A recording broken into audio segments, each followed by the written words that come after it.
Don't be afraid of the dark. Just relax and let the darkness fall over you.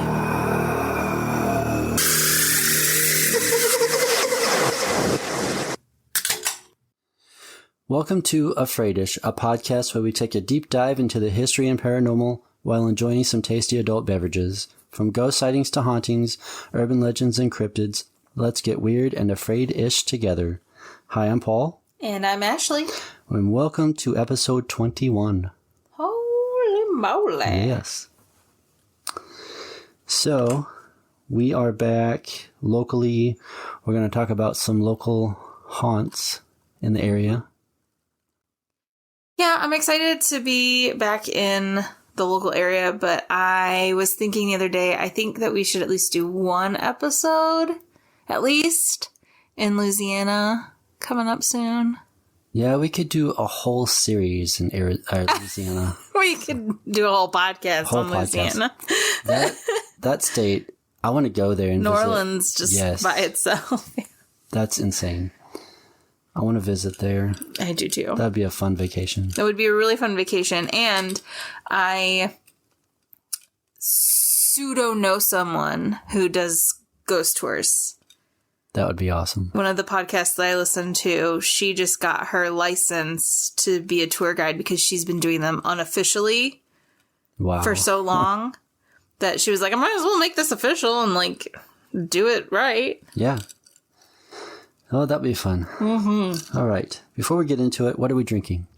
Well, we are drinking Sam's Club Members Mark. Yes, it is. Strawberry. I almost said Maker's Mark. That's why Members Mark Strawberry Lemonade. It's their limited edition vodka for the summer. Yeah. It's very good. If you have a Sam's Club membership, go get some. It's 30% alcohol. I don't care about that. It's tasty. It's 60 proof. Yes, it's very good. It's tasty. And some lemonade that I bought at Aldi. Yeah. It's a French lemonade. It's carbonated pink lemonade, basically. I bought it because of the bottle. French sparkling pink lemonade. Mm-hmm. Yep. Very good. It is very good. Yes. All right. Instead of 5 fun facts about Springfield, Missouri, this is called, I'm naming this section Historical Facts about Springfield, Missouri. Because some of them aren't fun. Well, yeah. Yay. Because, history. History was the worst. Yeah. Still kind of is, so. I forget who says that. There's a YouTuber that I watched that says that. History was the worst. History. Historical facts. All right. In 1821, Missouri was officially recognized as a state. A group of settlers, including brothers John Polk and Madison Campbell, ventured to southwest Missouri in mid to late 1820s to prospect. There's a Polk County. Yep. Isn't there a Madison County? Yep. And named after them, yes. Yes, okay. Mm-hmm. Yeah, I wasn't sure about a Madison, so yeah. I knew a Polk. Sorry, I didn't mean to. That's fine. At the time, the area was inhabited by Kickapoo, Delaware, and Osage tribes, and you can guess where this is going. Mm-hmm. Oh, yeah. Not funny, but... No, sometimes you just can't help but laugh uncomfortably. Yeah, that's what, yeah. 2 other brothers from Tennessee, John and William Fulbright, claimed 160 acres of land near Jones Spring in February 1830. William is credited with constructing the first cabin in what is now Springfield, located near the 1200 block of West College Street. The University Club placed a marker in the retaining wall on the south side of College Street in 1929 to commemorate this event. On March 4th, 1830, the Campbell brothers camped near... Nope, not ramped. Maybe you camped. need to have another drink. I need a drink, yeah. How do you go ramping? It's like camping, but on a ramp. I was thinking because there's like onions. It's like an onion. It's called ramps. I don't know. The harvesting ramps. Anyway. They camped on a ramp. Nope. On March 4th, 1830, the Campbell brothers camped near a spring God damn, I can't talk tonight. I'm not drunk enough yet. They camped near a spring or natural well, and John P. Campbell carved his name into an ash tree nearby to claim the land around the spring for his farm. Wow. Yeah. I wish I knew it was that simple. I would have claimed so many houses by now. No shit. This spot is now located near Founders Park. Mm-hmm. In 1833, Campbell donated 50 acres of land to develop a town, with 2 acres designated as the public square. The remaining lots were sold to new settlers, and Campbell began the organization of Greene County.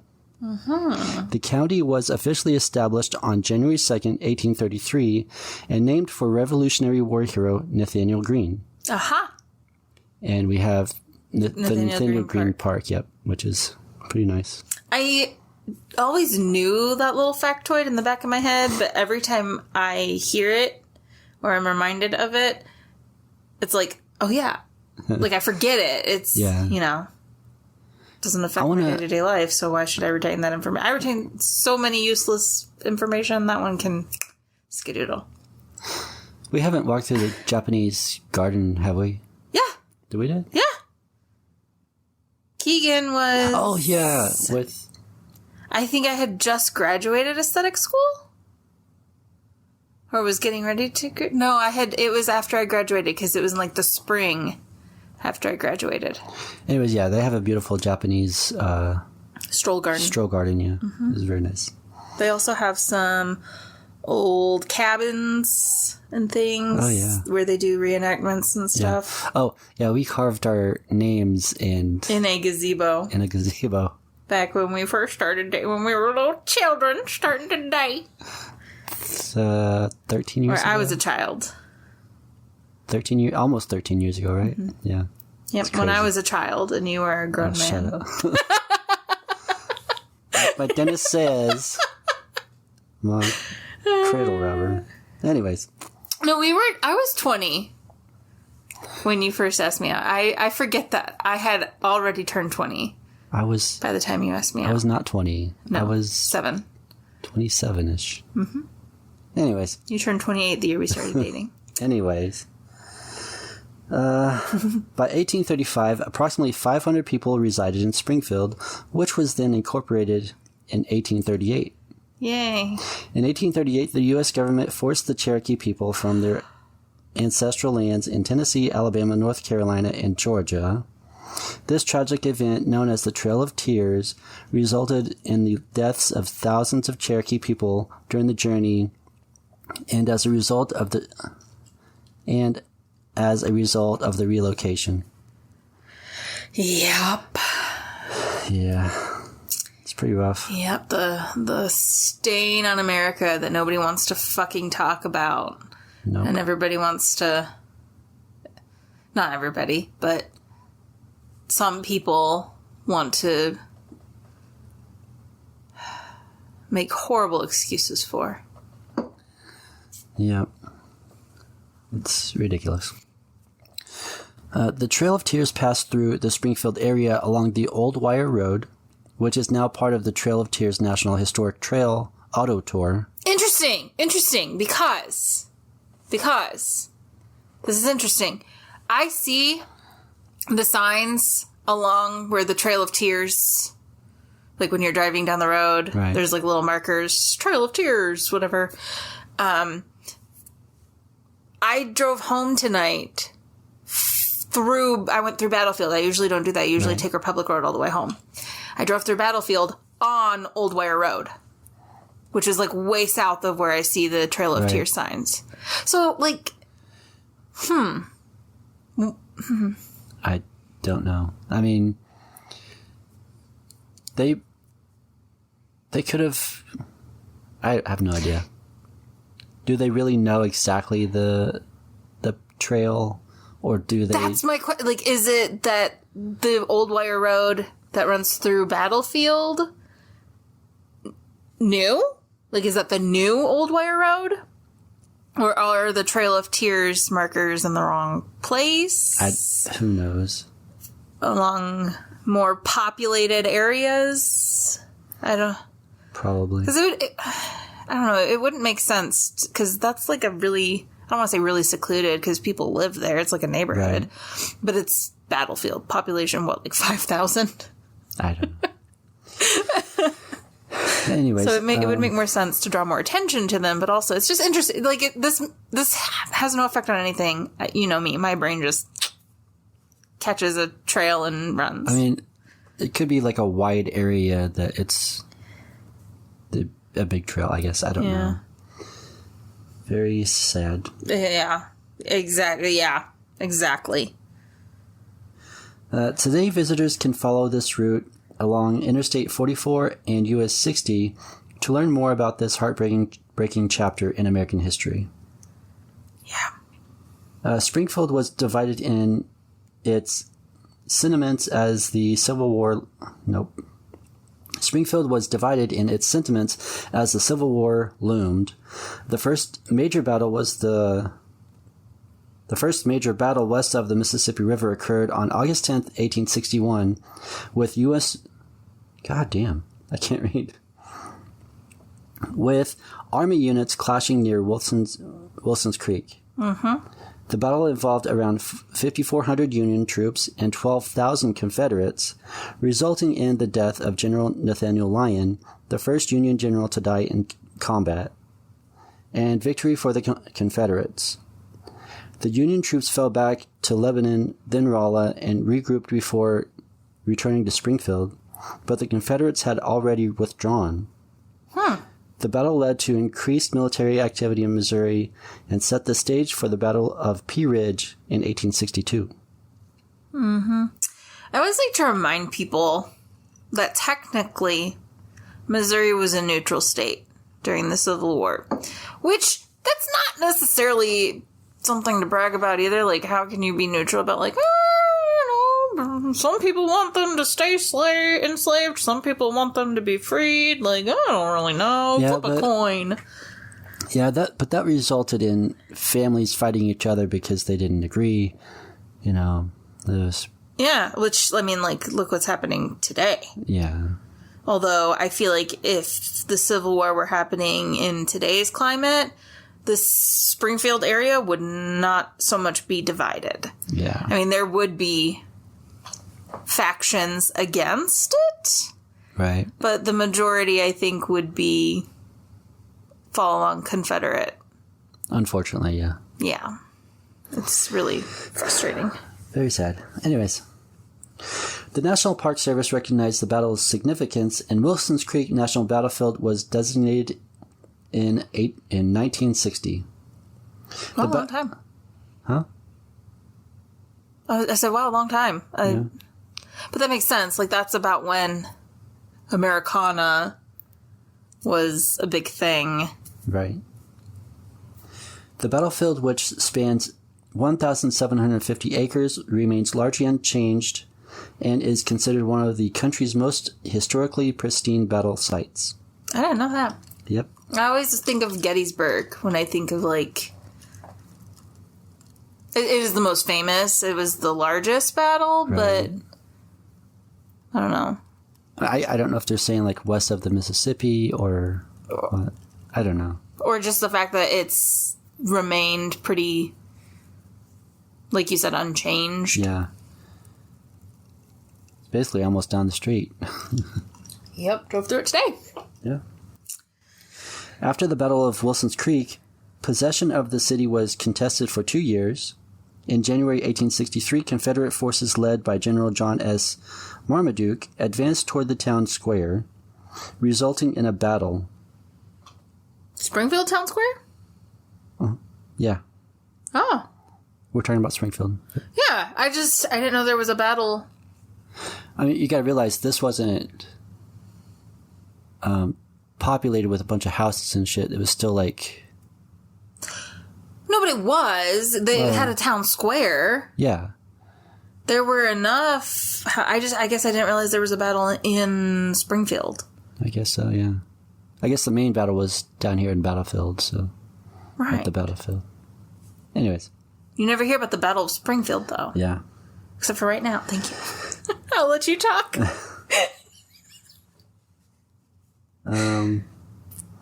As evening approached, the Confederates withdrew, and the next morning they left the town. General Marmaduke requested proper burials for Confederate casualties from the Union forces. The city remained under Union control until the end of the war. 12 markers throughout the battleground in downtown Springfield commemorate various locations, such as where defenses were organized, troops gathered supplies, injured soldiers were hospitalized, and homes were burned. What? Mm-hmm. I've never seen... Well, we never pay attention to stuff like that. Right, but there's... You know, there's art and shit to look at. Like, I never knew to look out for Civil War markers. So, if anybody's in the Springfield area, just look out for these markers. Next time we go downtown, we should. Yeah, it says there are 12 markers throughout the battlefield in downtown Springfield. Wow. So, would that be the old square on C Street, or would that be the new square downtown? I didn't know that there was an old square. I thought the area C Street is the old square. I didn't know that, though. Actually, I might be able to get to that. I thought the square was the square and C Street was C Street. I don't know. I don't know. Let us move on. I don't know. All right. In July 1865, the town square of Springfield saw a significant event in U.S. history, the nation's first recorded shootout between James Wild Bill Hickok and Davis Tutt over an unpaid debt. Fun. Yeah. Following a poker game at Lion House on South Street, Tutt took Hickok's pocket watch as collateral for the payment and promised to wear it publicly to demonstrate that Hickok hadn't settled his debts. The next day, from a distance of 75 yards away, Tutt fired at Hickok, but his shot narrowly missed his head. In response, Hickok fired with staggering accuracy at Tutt's heart and killed him instantly. Damn. This battle became widely known across the nation due to the extraordinary precision displayed by Wild Bill, which was instrumental in gaining his reputation worldwide. There's a reason you know Wild Bill's name and not Tutt's name. That's right. Though Wild Bill was arrested, he was later acquitted of the murder. I mean, self-defense, yeah. Right? Isn't that the... Pretty much, yeah. The thing? Because Tutt fired first, yeah. So... In 1870, the St. Louis-San Francisco line chose to construct its railroad through an area located north of Springfield instead of the city itself. This decision led to the establishment of a new town called North Springfield in 1871. What? With Commercial Street serving as its downtown area. That's what I was thinking about. Yeah. So the Springfield Square is South Street and... Right, yeah. Where Campbell Street and... No. South Street and... I can't think of the name of the streets that cross it, east to west. South Street. I can't Walnut? remember. No. Oh, yeah, Walnut Street. Is it Walnut? Yeah. Because it's whatever Dublin's Pass is on. I don't know. I think it's Walnut Street. Anyways.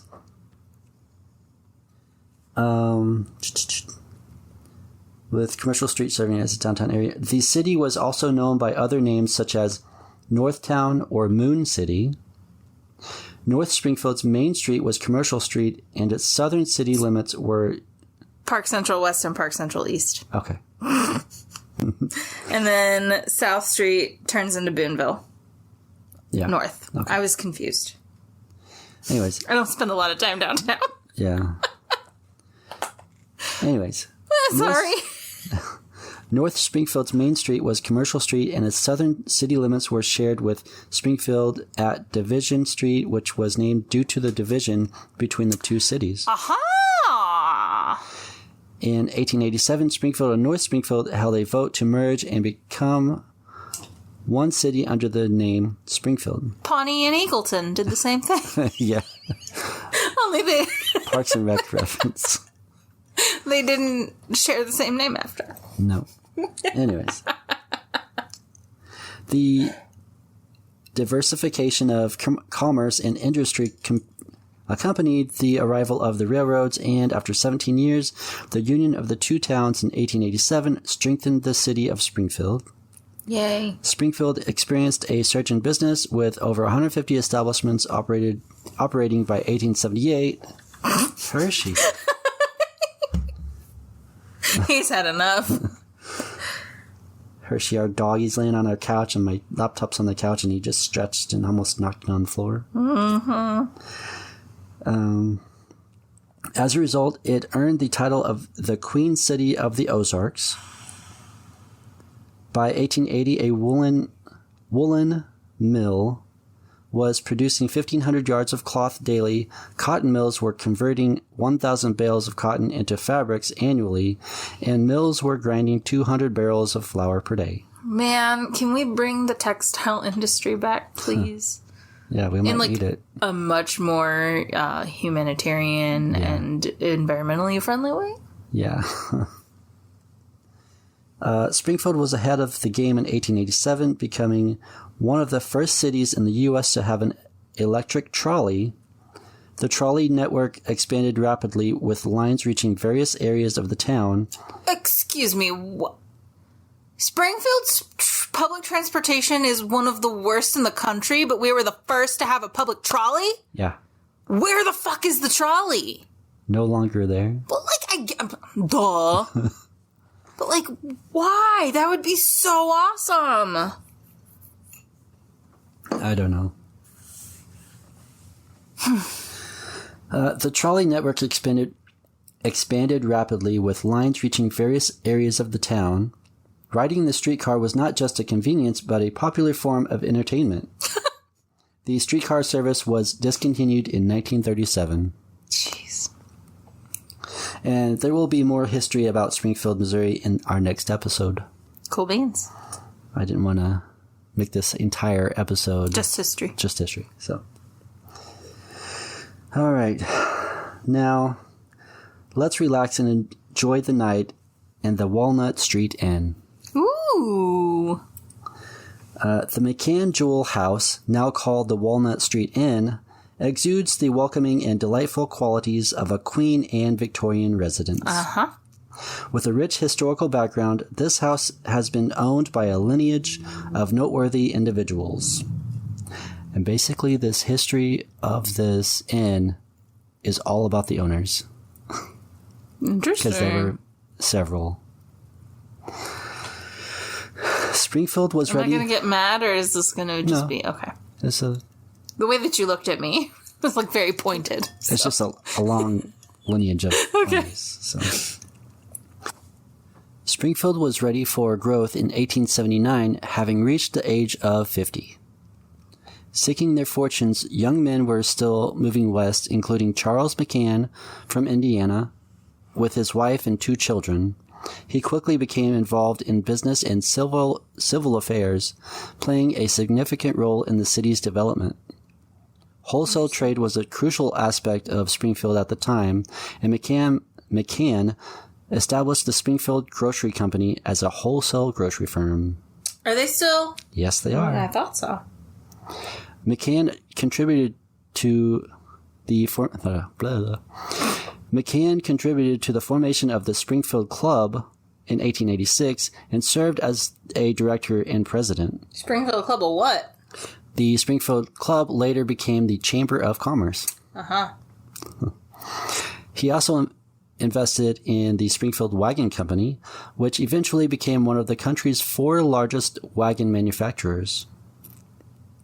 McCann was instrumental in securing the location of the Frisco Railroad shop in Springfield. He was also the main force behind raising funds for Springfield's first public library, which was built in 1905 and still stands at 397 East Central Street. Wow. Yeah. The Springfield Grocery Company is currently a significant employer in the Springfield area and serves the restaurant trade in a 180-mile radius that includes Kansas, Oklahoma, Arkansas, and Missouri. Wow. The Chamber of Commerce has over 2,000 member businesses, which is pretty cool. Yeah. It's really cool. Okay. Sorry, I'm bitter about that. Sorry. Why? Because it's expensive to join the Chamber of Commerce. Well, you got to pay your way. And you don't get anything from it. Do you not get your name out of it or, like, name thrown around? No. No? No. I was a member of the Nixa Chamber of Commerce, remember? Oh, yeah. And I went to, like, the meetings, and I was, like, nobody ever talked to me except for the person who was the reason that I joined the Chamber of Commerce anyway. Yeah. So I was like, well, if this is... I'm not going to fucking bother with Springfield. It's, like, twice the price. Well, what you got to do is become rich and be a snobby bitch to them. So, there you go. Anyways. Good plan. Yeah. I'll get on that.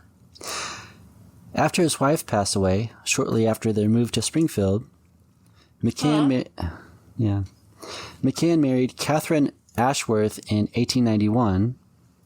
In his journal, he wrote that it had always seemed natural for him not to marry again, but he became interested in Ashworth and eventually asked her to be his wife. Aww.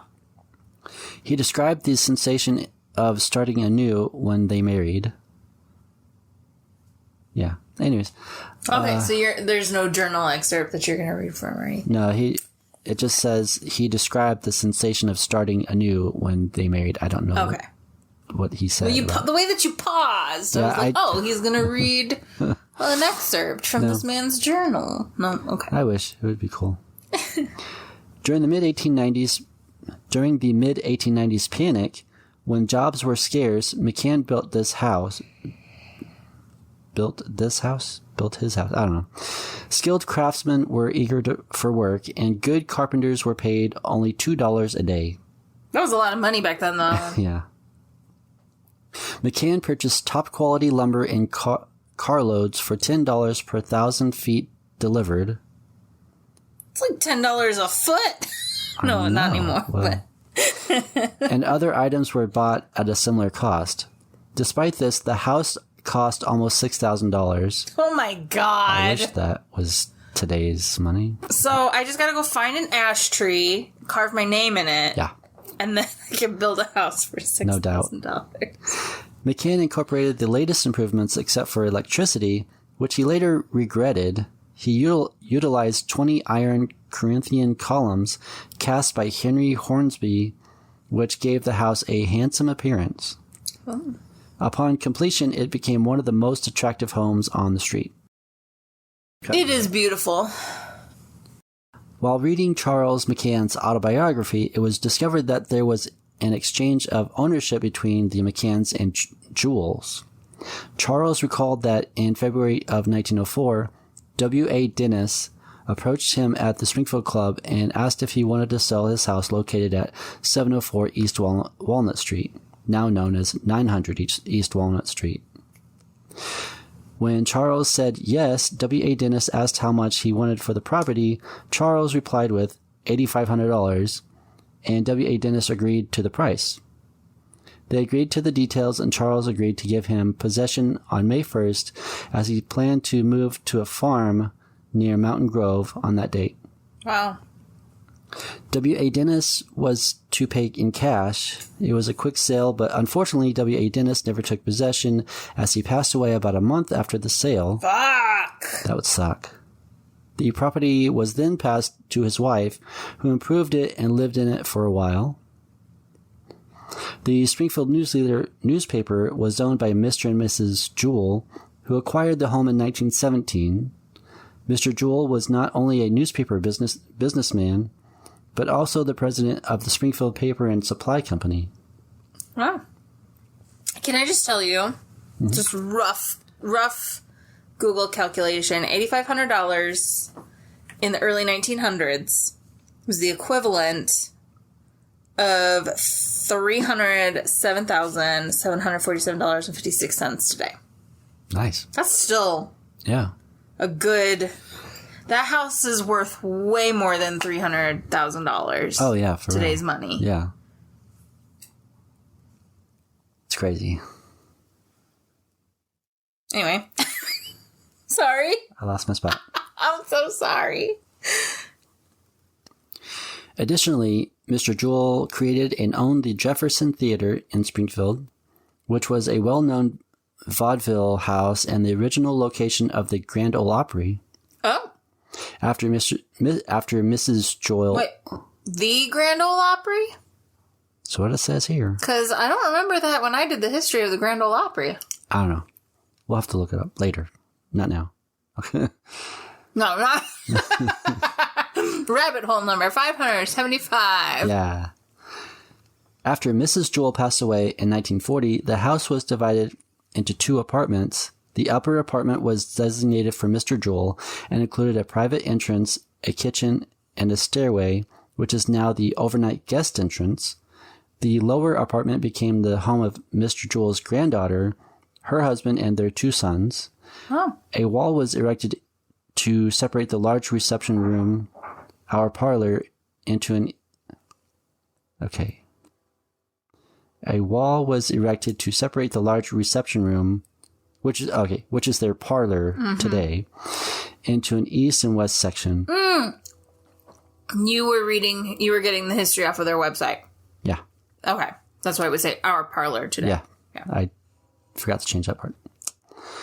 And openings leading to the study were closed off, now the inn's office. Mm-hmm. The servant's bedroom, now the Wilder room, and the attic, now the Benton room, remained on the 3rd floor. Mr. Jewell continued to reside in the home until he died in 1945. His grandson-in-law, Arch A. Watson, later became the president and publisher of the Springfield News Leader and Press. Wow. Dr. Max and Barbara Rosen became the next owners of the house in 1953. They raised their 5 children in this home. During their first year of ownership, they removed the original 3-story balconies on the south and added a deck. Dr. Rosen was a medical professional who practiced in the area. The Rosen family enjoyed traveling extensively despite their busy schedules. Their interests in reading, children, and travel were apparent throughout the house. Their interest in children? Hanging out with their kids. And their children. Their children. Okay, not children in... They liked children. That sounds a little Their creepy. children and grandchildren probably. Okay. The property that would become the first bed and breakfast in Springfield was purchased by Gary, Nancy, and Carol Brown in 1987. They spent a year rehabilitating and constructing the house, which was then featured as the 1988 Springfield Symphony's Designers Showcase Home. Interesting. The Browns made significant structural improvements to the house, including rebuilding the south balconies and adding a metal spiral staircase. Cool beans. I was thinking, why would you remove balconies to put in a fucking deck? I don't know. Like, you put in a deck under the balconies. Yeah, I don't know. The Walnut Street Inn welcomed its first guests in May 1988, with Carol managing the inn despite being only 19 years old at the time. Damn, girl, get that bag. Through their hard work, creativity, and marketing skills, the Browns were able to establish an inn that was recognized by Country Inns magazine as one of the top 12 inns in the country. Nice. Yeah. In July 1996, Walnut Street Inn was purchased by Gary, Paula, and Catherine Blankenship from the Browns. Yeah, they purchased from the Browns. Okay. Gary and Paula, who were originally from the Springfield area, left in 1981 and spent 15 years living in 5 major cities around the country. During this time, Gary traveled over 100 nights a year on business, and their daughter Catherine was born. Wow. They eventually decided to come back to the Ozarks, and the Browns passed on their family-operated business to the Blankenships with high regard. Cool. According to Nancy Brown, we weren't looking to sell it, but it just seemed like a perfect match. The Blankenships had a deep appreciation for history and hospitality, even taught a workshop for aspiring innkeepers at Missouri State University. Wow. Following Gary's passing in 2019, Paula decided to pass the business to new owners. She currently resides in LA with her daughter Catherine, son-in-law, and newborn grandson. Aww. Mary Fawcett and her two sons, Andy and Chuck Fawcett, became the new owners of Walnut Street Inn on April 15th, 2021. The family has been running the popular local restaurant Bambino's Cafe for several years. When the Blankenships decided to sell the inn, the Fawcetts saw it as a prime opportunity to explore new ventures. Mary's granddaughter, Madeline, is responsible for managing the inn, while other family members also contribute to the upkeep of the beautiful property. Welcome to the Walnut Street Inn, where the Fawcett family and their attentive staff are excited to offer you a serene urban oasis. We invite you to unwind and create your own cherished memories that will become a part of the inn's rich history. Neat. And that is the history of the Walnut Street Inn. So, I didn't know that the family that runs Bambino's was the new owners of Walnut Street. I didn't know that either. Pretty Fascinating. cool. Yeah. And now for the hauntings. Back in 1998, a theater group touring Springfield was staging Fiddler on the Roof at a local theater. One of the actors who was lodged at the Walnut Street Inn went back to his room to rest between shows. He had the lights turned off and dimmed, and was lying down when he noticed a woman sitting at a table playing cards in the corner of the room. It startled him a bit, and he told the woman that the room belonged to him. The woman vanished, and the actor hurried down the kitchen to speak to Paula Blankenship, one of the then owners, about what he had just witnessed. The actor was scared and nervous and described the woman as middle-aged, wearing Victorian-era clothes and with her hair up. During their anniversary trip in the fall of 1999, a couple stayed in the McCann Room, which is adjacent to the Rosen Room. One morning, the man got dressed in front of a full-length mirror in the bathroom. The mirror was attached to a cabinet door and was slightly open. While looking into the mirror, he saw a woman standing in Victorian clothes with her hair up in the bedroom reflection. Wow. When he turned to the bedroom, he saw no one. However, when he looked back in the mirror, guess what? She was still there? She was still there. The man alerted his wife, and they went to inform the owner downstairs. A woman once stayed alone in the Machino Room. Yeah, Maschino. Machino. Yeah. In the Machino Room, located above the garage in the inn's carriage house. She couldn't fall asleep and stayed up late reading. At around 2 a.m., she turned off the lights and tried to sleep.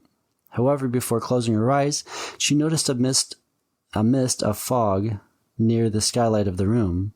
She closed her eyes and ignored it, trying to rationalize it as her imagination. Suddenly, she felt and heard someone pulling back the covers and sitting behind her and to her left. No. She convinced herself that it was just a dream, but when she opened her eyes, she saw a woman sitting on her bed. No. The woman was dressed in a Victorian dress and had her hair up. Same ghost. So, the stranger looked at her and she screamed for help, causing the woman to vanish. Terrified, the woman turned on all the lights and the TV in the room and sat awake until the sun came up. The next morning, she asked if anyone had ever seen ghosts in the inn and retold her story. Wow. Before sharing their experiences with the owners or staff, none of the individuals were aware of each other's sightings. Furthermore, some staff members have reported incidents of doors shutting and lights turning on without anyone present. Additionally, there have been reports of nighttime footsteps in the hallways. Mm-hmm. If you stayed at the Walnut Street Inn, would it make you afraid-ish? Yeah, don't get in bed with me. That's my number one rule. I don't want to see you standing over me, and I definitely don't want you getting in bed with me. That would be... I mean, she wasn't, trying to hurt anybody. Don't get in bed with me. Boundaries. Yeah, it's true. Boundaries. Don't get in bed. If you're not my husband or my kids, don't get in bed with me. Or my dog or my cat. Don't get in bed with me. Anyways, I hope everybody liked this episode. It's a lot of history about Springfield, which I will have more of in our next episode. And hopefully I won't throw a wrench between every sentence. Yeah. That's fine. Is it? Yeah. Okay. Kind of fluff the episode. Is that what I am? I'm your fluffer. You're my fluffer. Your mother fluffer. Anyways. Oh, thanks. Do you know what a fluffer is? Yeah. Okay. I do. You just kind of glossed over that one. I didn't want to say, because I know exactly what it is. Okay.